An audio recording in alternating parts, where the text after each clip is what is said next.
Have you ever been hit by a smell so awful that it made your stomach turn?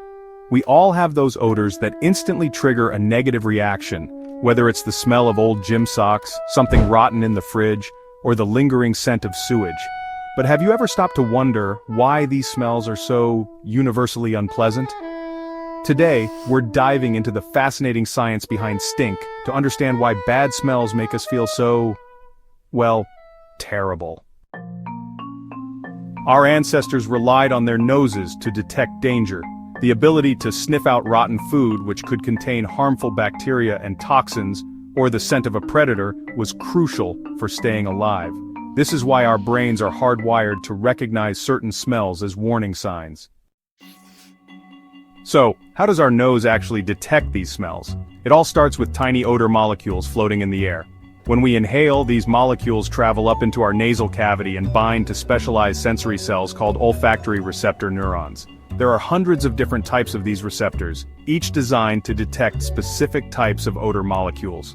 Once a receptor is activated, it sends an electrical signal to the olfactory bulb in the brain, which then relays this information to other brain regions involved in processing smell, memory, and emotion. Now let's talk about what actually makes a smell bad. Often these unpleasant odors are caused by volatile organic compounds released by decaying organic matter, bacteria, or waste products. For example, the characteristic smell of rotten eggs comes from sulfur-containing compounds.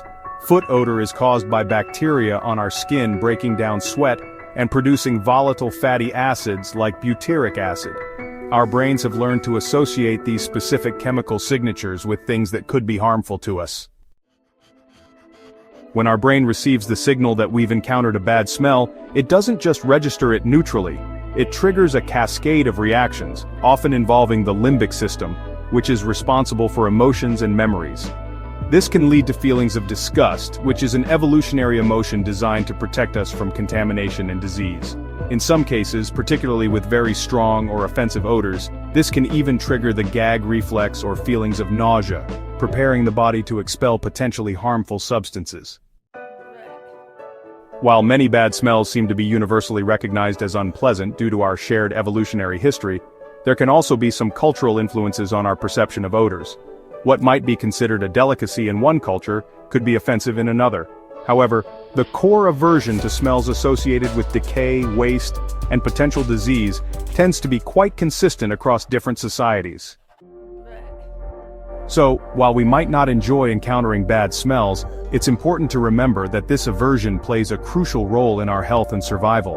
Our sense of smell acts as an early warning system, alerting us to potential dangers like spoiled food, unsanitary conditions, or even the presence of harmful chemicals. So the next time you wrinkle your nose at a bad smell, remember that your body is just doing its job to keep you safe.